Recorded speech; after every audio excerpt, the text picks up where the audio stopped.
was a man consumed by the need for revenge, his eyes, once kind, now burning with an unholy fire. A rumor, baseless and cruel, had reached his ears, painting his dearest friend as a betrayer. Without a single thought, without seeking confirmation, he marched into the town square, publicly denounced his friend, and shattered a lifelong bond in a moment of pure, unadulterated fury. The truth, when it finally surfaced days later, laid bare the catastrophic damage wrought by emotional blindness. How many times have our own emotions, those powerful internal currents, obscured our judgment, leading us down paths of regret? It's a universal human experience, this struggle with the heart's tempest. But what if there was an ancient wisdom, a philosophical beacon, that offered a compass for these stormy waters? This is where Stoicism, an enduring school of thought, steps into the light, offering practical tools to navigate the often treacherous landscape of our inner world. The Stoics, those ancient masters of the mind, knew that while emotions are undeniably part of the human condition, they are not objective truths. They are, quite simply, impressions, mere judgments we make about external events. Imagine a pebble dropping into a calm lake. The initial splash, the immediate ripple, that's our involuntary emotional response, an immediate feeling. But allowing that single ripple to become a tidal wave, to consume our entire perception of the lake, that's where our choice comes in. The Stoics meticulously distinguished between these initial, often automatic emotional responses, what they called phantasiae, or impressions, and our assent, our synkatathesis, which is our decision to agree with, to be carried away by, that impression.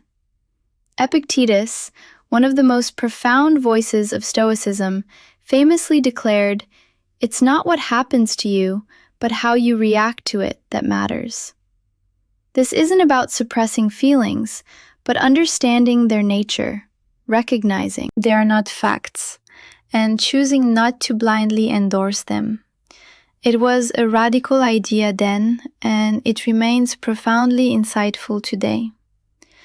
But what happens when we fail to heed this ancient warning? What are the consequences of letting these unchecked passions run wild, dictating our every move? The dangers are manifold and frequently devastating. Consider anger, that searing heat that often blinds us entirely. Under its sway, we utter words we can never retrieve, inflict wounds that may never heal, and make impulsive, regrettable actions that scar relationships and reputations alike. Then there is fear, a master paralyzer. It can hold us captive, preventing us from pursuing opportunities, from stepping into necessary changes, from living a life of courage and growth. Is it not true that fear of failure often prevents even the attempt? Unchecked desire, too, can become a relentless tyrant, leading to a perpetual state of dissatisfaction, a never-ending pursuit of external gratification, whether it be wealth, status, or fleeting pleasures. This insatiable hunger can lead to addiction, misery, and a life devoid of genuine contentment. Even excessive positive emotions, like unbridled joy, can have their pitfalls, sometimes leading to hubris, complacency, or a dangerous overconfidence that sets us up for an even harder fall. The Stoics understood that true virtue lies in a balanced, reasoned approach to life. Thankfully, the Stoics didn't just diagnose the problem, they offered a sophisticated toolkit, practical strategies for regaining that elusive clarity. One powerful technique is Premeditation Malorum, the premeditation of evils. This isn't about dwelling on negativity, but mentally preparing for potential negative events. By calmly contemplating what could go wrong, we reduce their emotional impact if they occur, allowing us to respond with reason rather than panic. Then there's the dichotomy of control, a foundational Stoic concept. It teaches us to distinguish rigorously between what is within our power, our judgments, our reactions, our intentions, and what is not. External events, other people's opinions, the weather. Focusing our energy on what we can control brings immense peace and efficiency. Negative visualization, a seemingly paradoxical practice, involves contemplating the loss of things we value.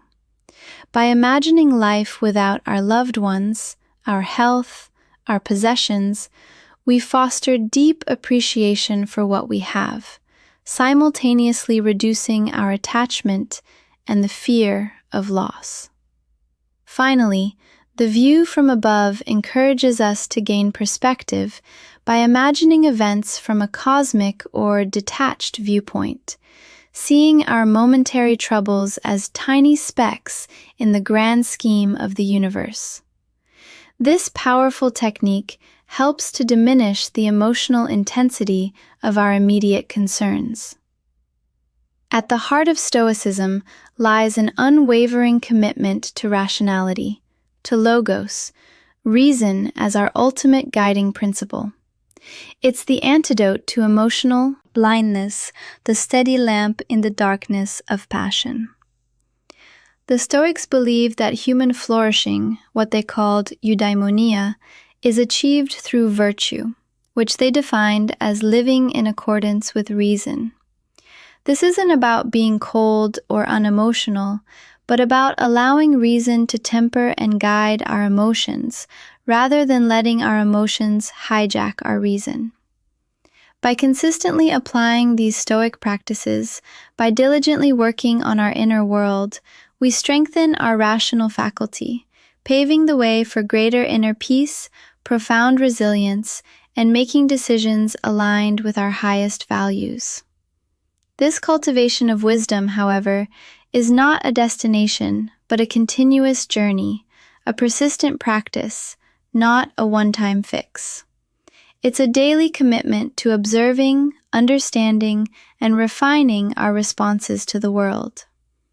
And what about our modern world, this relentless, noisy 21st century? Is Stoic wisdom still relevant, or is it a quaint relic of the past?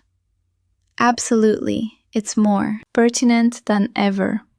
Social media, for instance, is a veritable emotional echo chamber, amplifying our responses, creating tribal divisions, and often obscuring nuanced truth with facile outrage.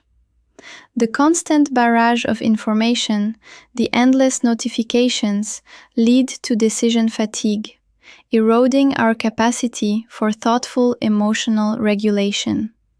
Yet, within this modern maelstrom, a Stoic mindset offers a powerful mooring.